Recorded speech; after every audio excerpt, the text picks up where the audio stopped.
اعوذ باللہ من الشیطان الرجیم بسم اللہ الرحمن الرحیم وَأَنْكِحُوا الْأَيَامَ مِنْكُمْ وَالصَّالِحِينَ مِنْ عِبَادِكُمْ وَإِمَائِكُمْ۔ ناظرین گرامی، آج ہم نکاح کروانے کے موضوع پر گفتگو کرنے کی کوشش کریں گے، کیونکہ یہ ایک اہم ذمہ داری ہے، معاشرتی ذمہ داری ہے، حکم قرآنی بھی ہے کہ وَأَنْكِحُوا یعنی نکاح کرواؤ۔ اور یہ نکاح کروانے کے سلسلے میں صرف والدین کی ذمہ داری نہیں ہے، والدین کو تو بہرحال اپنی اولاد کے لیے کام کرنا ہے، ساتھ ساتھ معاشرے کی ذمہ داری بھی ہے، قریب عزیز رشتہ داروں کی ذمہ داری بھی ہے کہ اچھے لڑکے کے لیے اچھی لڑکی کا انتخاب کریں اور وہ ماحول فراہم کریں کہ بہتر سے بہتر رشتے، بہتر سے بہتر لڑکیوں کے نصیب میں آ سکیں۔ اور اس حوالے سے روایات بہت زیادہ ہمارے پاس موجود ہیں، باقاعدہ کتاب وسائل الشیعہ کے اندر یہ چیپٹر موجود ہے کہ نوجوان لڑکے لڑکیوں کی شادی کروانا یہ مستحب کام ہے، یہ ایک عبادت ہے۔ اور اسی طریقے سے اگر ایک جوڑا ویسے ہی سے جوڑا ہوا ہے، میاں بیوی موجود ہیں، ان کے درمیان اختلاف قائم کرنا اور تفرقہ ایجاد کرنا یہ حرام کام بھی ہے۔ چند ایک روایت کو ہم آپ کی خدمت بیان کرنے کی کوشش کریں گے۔ مولا متقیان امیر المؤمنین حضرت علی بن ابی طالب صلی اللہ علیہ وسلم شاہ فرماتے ہیں کہ افضل الشفاعات یعنی واسطے جو بنتا ہے انسان مختلف چیزوں کے اندر، حلال رزق و روزی کے اندر ممکن ہے کہ کسی کے لیے واسطہ بن جائے انسان، لیکن واسطے بننوں میں سب سے بہترین واسطہ اور افضل ترین واسطہ کون سا ہے؟ ان تشفع بین اثنتین فی نکاح حتی یجمع اللہ بینہما، کہ دو لڑکے لڑکیوں کے درمیان انسان واسطہ بنے، دو افراد کے درمیان واسطہ بنے نکاح کے لیے، یہاں تک کہ پروردگار ان دونوں کو آپس میں جوڑ دے اور یہ شادی کے بندھن میں بن جائیں۔ نبی اکرم حضرت محمد مصطفیٰ صلی اللہ علیہ وسلم کا بھی حدیث مبارک ملتی ہے اور اس کے اندر ثواب کو بھی بیان کیا گیا ہے، اور وہ سننے کے لائق ہے۔ وہ کیا ثواب میرے نبی نے بیان کیا؟ فرماتے ہیں کہ من عمل فی تزویج بین مؤمنین، کہ اگر کوئی شخص دو مومن افراد کے درمیان، مومنہ لڑکی اور مومن مرد کے درمیان اگر کوشش کرتا ہے کہ یہ شادی کے مرحلے تک پہنچ جائیں، حتی یجمع بینہما، یہاں تک کہ پروردگار ان دونوں کو جمع کر دے، زوجہ اللہ عز وجل الف امرأۃ، تو پروردگار قیامت کے دن اس جوڑنے والے شخص کو 1000 حوریں عطا فرمائے گا کہ جو لڑکے لڑکی کو اس دنیا کے اندر رشتے ازدواج میں منسلک کر رہے ہیں۔ من الحور العین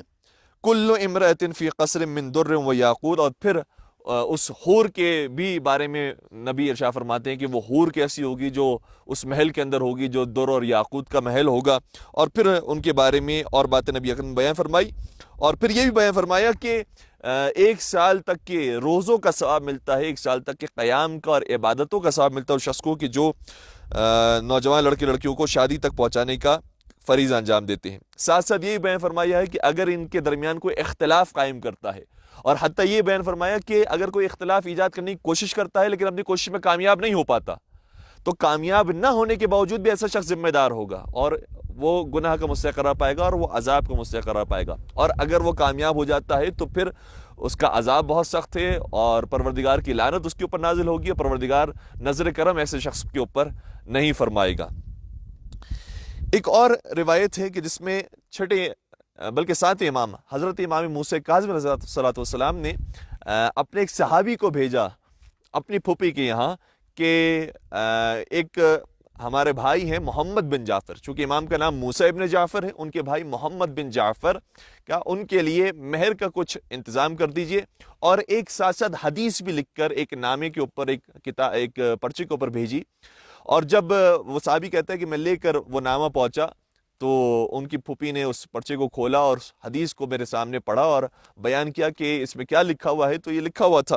کہ پروردگار قیامت کے میدان میں کسی کے اوپر بھی سایہ نہیں فرمائے گا، جبکہ وہاں ہر ایک کو پروردگار کے سائے کی ضرورت ہوگی، اور خدا کا سایہ صرف اس کو عطا ہوگا کہ جو یا نبی ہو، یا نبی کا وصی ہو، یا ایسا شخص ہو کہ جس نے کسی مومن کی کوئی خدمت کی ہو، یا مومن کے قرض کو ادا کیا ہو، یا مومن کو آزاد کیا ہو،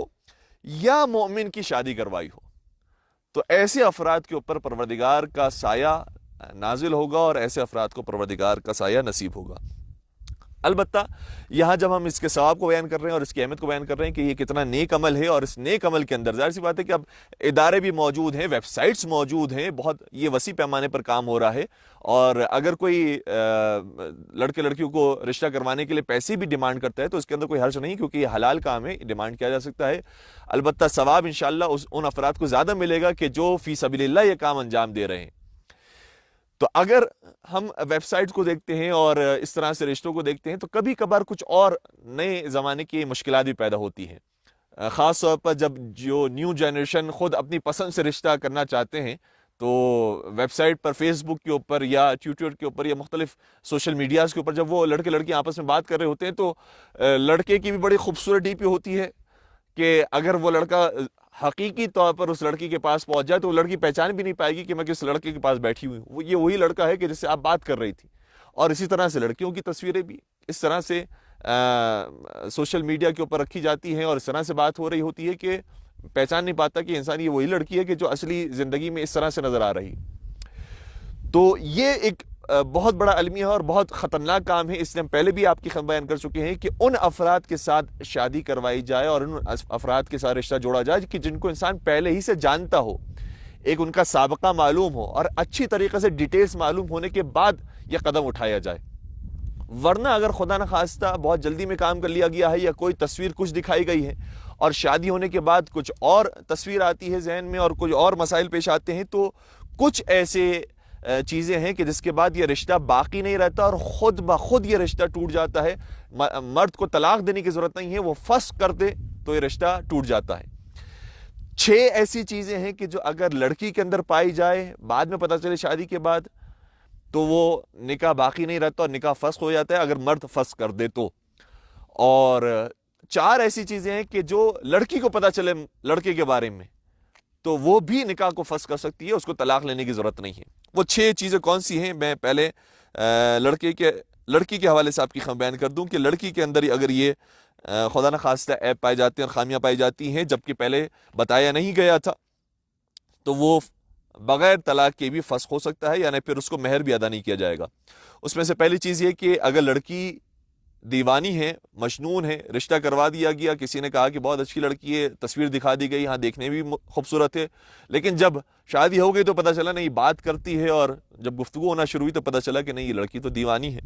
دیوانگی واقعی یہ ایک بیماری ہے، یہ ہم دیوانہ وہ جو عام عرفی زبان میں کہا جاتا ہے وہ ہم یہ نہیں کہہ رہے۔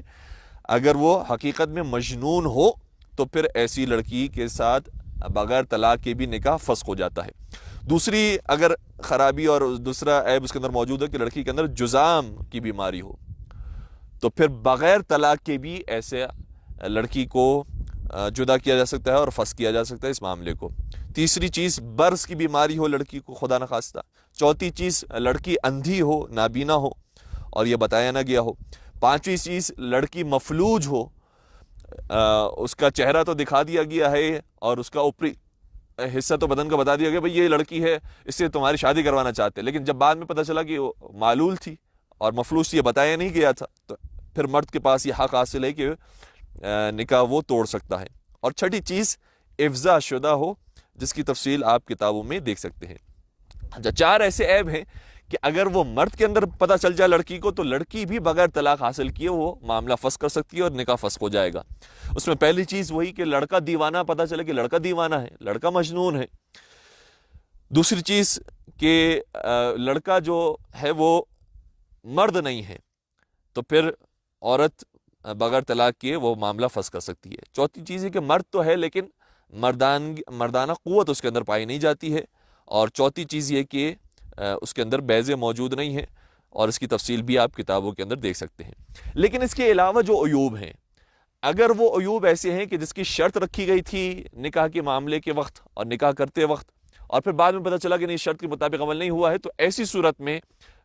نکاح باطل ہو جائے گا اگر وہ شرط رکھی گئی ہو۔ مثال کے طور پر یہ شرط رکھی گئی تھی کہ لڑکی ورجن ہوگی، لیکن بعد میں پتہ چلا کہ نہیں لڑکی ورجن نہیں ہے اور یہ یقین حاصل ہو گیا کہ لڑکی ورجن نہیں ہے، تو ایسی صورت میں یہ نکاح باطل ہو جاتا ہے۔ باطل مرد کر سکتا ہے بلکہ۔ اسی طریقے سے اگر بتایا گیا تھا کہ لڑکی فرض کیجئے کہ پی ایچ ڈی ہے، لڑکی ماسٹرز کیا ہوا ہے اس نے، یا اسی طریقے سے لڑکے کے بارے میں کہ لڑکے کی سیلری جو ہے وہ 1 لاکھ روپے ہے یا لڑکا جو ہے وہ امریکہ کا ویزا رکھتا ہے، یا فلاں جو ہے وہ اس کے اندر کوالٹی موجود ہے، بعد میں پتہ چلا کہ نہیں یہ کوالٹی موجود نہیں تھی جبکہ اسی شرط کے ساتھ یہ نکاح ہوا تھا، تو پھر ایسی صورت میں بھی نکاح باطل کیا جا سکتا ہے، اس میں طلاق کی ضرورت نہیں ہوتی۔ والسلام علیکم ورحمۃ اللہ وبرکاتہ۔